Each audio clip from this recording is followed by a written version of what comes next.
وہ سرے سے شادی پر مان ہی نہیں رہے تھے۔ بات صرف ماجد کی نہیں تھی۔ یوں مجھ سے ماجد نے کہا کہ تم میرے گھر آ جاؤ، میں تم سے نکاح کر لوں گا، اپنے گھر سے بھاگ نکلو، ورنہ ہم اسی طرح اکیلے رہ جائیں گے، زندگی بھر ہمیں کوئی ایک ساتھ نہیں رہنے دے گا۔ میں نے اس کی بات مان لی۔ اماں سے آخری بار کہا کہ ماں، تم میری شادی پر غور تو کر کے دیکھو، اس لڑکے سے ایک بار ملو تو صحیح، ماجد اتنا برا نہیں ہے۔ پر اماں نے کہا تمہارے ابا نے ماجد کو دیکھ لیا تھا، وہ آوارہ قسم کا لڑکا ہے، ہم تمہاری اس کے ساتھ شادی نہیں کریں گے۔ اب میں نے سوچ لیا تھا کہ کیا کرنا ہے، ماجد کو بھی بتا دیا تھا۔ وہ 6 نومبر کی رات تھی جب میں اور ماجد آنے والی زندگی کی حسین خواب دیکھ رہے تھے۔ میں نے ماجد سے کہا تم میرے گھر کے باہر آ جاؤ، میں تمہارا انتظار کروں گی۔ ماجد بولا کہ میں صبح تمہیں لینے آؤں گا، 4 بجے کے قریب تم تیار رہنا، اس وقت یہاں سب سو رہے ہوتے ہیں۔ میں نے بھی اس کی بات پر غور نہیں کیا۔ میں نے ماجد سے وعدہ کر لیا۔ صبح کے 4 بجے وہ میرے گھر کے باہر کھڑا تھا۔ میں اس کے ساتھ بیٹھ کر اس کے گھر چلی گئی۔ میں نے اس سے یہ بھی نہیں کہا کہ ماجد ہماری شادی کب ہوگی، ہم تو بنا شادی کے جا رہے ہیں۔ گاڑی پر بیٹھی تھی، ایک پولیس والے نے ہمیں آگے چوکی پر روک لیا۔ اس پولیس والے نے ہمیں دیکھتے ہی پہچان لیا تھا کہ یہ لوگ گھر سے بھاگ کر جا رہے ہیں۔ روکنے پر ہم رک تو گئے، پر ماجد نے اسے 10,000 روپے دے کر جان چھڑا لی۔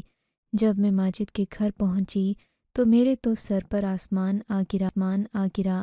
جیسے ہی اس نے گھر کا دروازہ کھولا، وہ گھر بالکل ویران تھا۔ مجھے یہ دیکھ کر بہت ڈر لگا۔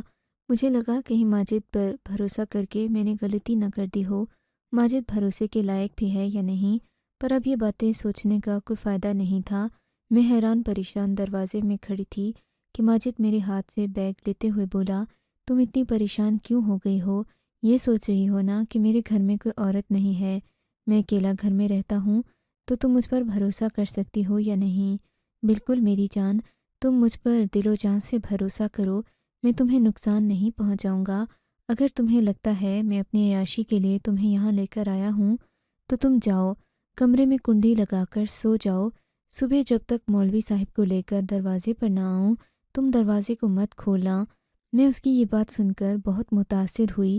ایک لمحے کے لیے دوبارہ میرا اب ہم ایک ہیں، میں نے تم پر بھروسہ کیا ہے، پھر ایک ہی دن کی تو بات ہے، کل کو ہم نے ایک ہو جانا ہے، مجھے تم سے کوئی خطرہ نہیں۔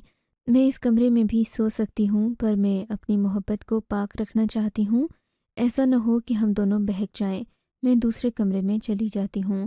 ماجد نے اس بات پر کوئی اعتراض نہیں کیا، اس نے مجھے اکیلا کمرہ دے دیا۔ میں نے کمرے کو اندر سے کنڈی لگا لی اور پوری رات سوچتی رہی کہ مجھے ماجد سے نکاح کرنا چاہیے یا نہیں۔